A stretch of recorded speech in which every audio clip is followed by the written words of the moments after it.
I request first megastar Chiranjeevi to speak inaugural speech.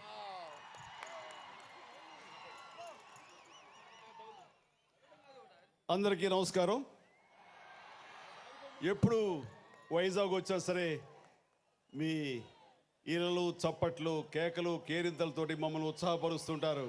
అందుకని వైజాగ్కి రావడానికి ఏ అవకాశం ఉన్నా సరే వెంటనే చాలా ఉత్సాహంగా వస్తాం. దానికి కారణం టి సుబ్బారెడ్డి గారు కాదు, మీరు.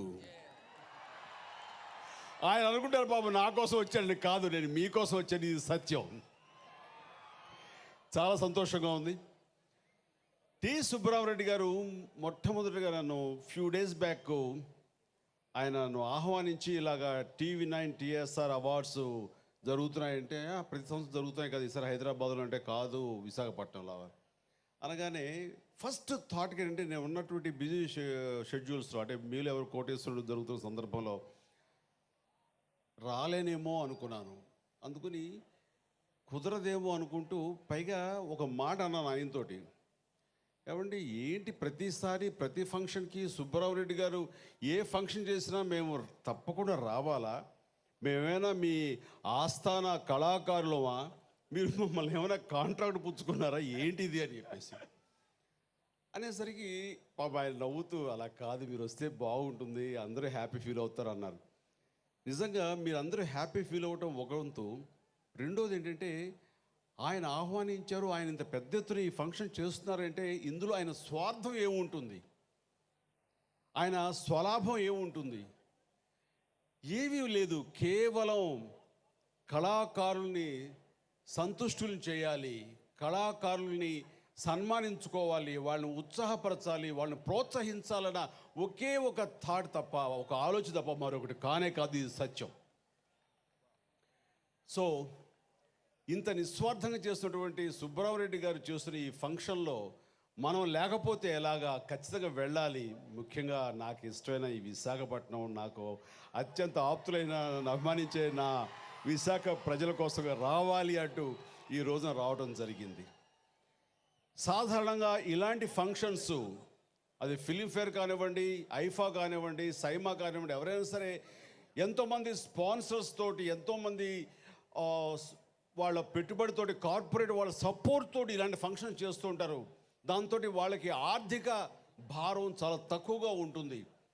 అలా చేసేటువంటి పరిస్థితుల్లో సుబ్బారెడ్డి గారు ఎలాంటి వాళ్ళతోటి కూడాను ఈ రోజున ఆయన కలవకుండా కేవలం ఆయన అలాగే TV9 వీళ్ళిద్దరి యొక్క సాంగత్యంతో, వీళ్ళిద్దరి యొక్క కాంబినేషన్ తోటి కేవలం అయిన ఖర్చంతా కూడా ఆయనే పెట్టుకొని ఇంతమందిని ఆనందింప చేయడం కోసంగా, విశాఖ ప్రజలకి ఈ యొక్క కళాకారుల సన్మానాన్ని ఈ రకంగా వీక్షించే అవకాశం ఇవ్వడం కోసంగా ఆయన చేస్తున్న ఈ ప్రయత్నం మనస్ఫూర్తిగా నేను ఆయన అభినందిస్తున్నాను.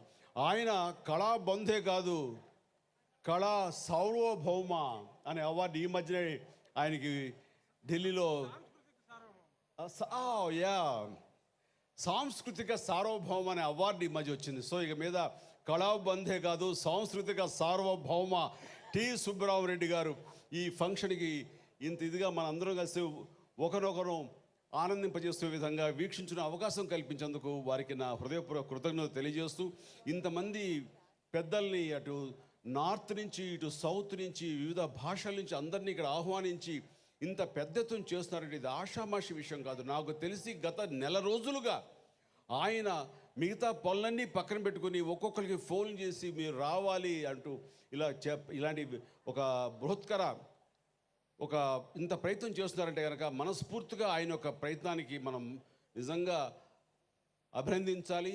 దానికి కావాల్సిన సహాయం అందజేయాలి. కాబట్టి ఈరోజు ఇంతమంది ఆర్టిస్టులు ఈరోజు ఇక్కడికి విచ్చేసి ఇంత ఆనందింపజేసేలాగా ఇంత ఫంక్షన్ ఇంత కన్ను పండుగగా ఇంత రక్తి కట్టించే విధంగా చేశారంటే కనుక మనస్ఫూర్తిగా నేను అభినందిస్తాను. అలాగే ఎవరెవరైతే కనుక అవార్డులు స్వీకరించారో, ఎవరు అవార్డులు స్వీకరించబోతున్నారో ప్రతి ఒక్కరికి మనస్ఫూర్తిగా నేను నా హృదయపూర్వక అభినందనల్ని, శుభాకాంక్షలు వాళ్ళకి తెలియజేస్తున్నాను. నాకు ఈ అవకాశం వచ్చినందుకు చాలా చాలా సంతోషం, ధన్యవాదాలు. మరొకసారి మీకు నా హృదయపూర్వక ధన్యవాదాలు తెలియజేసుకుంటూ ముగిస్తాను. Thank you Vizag.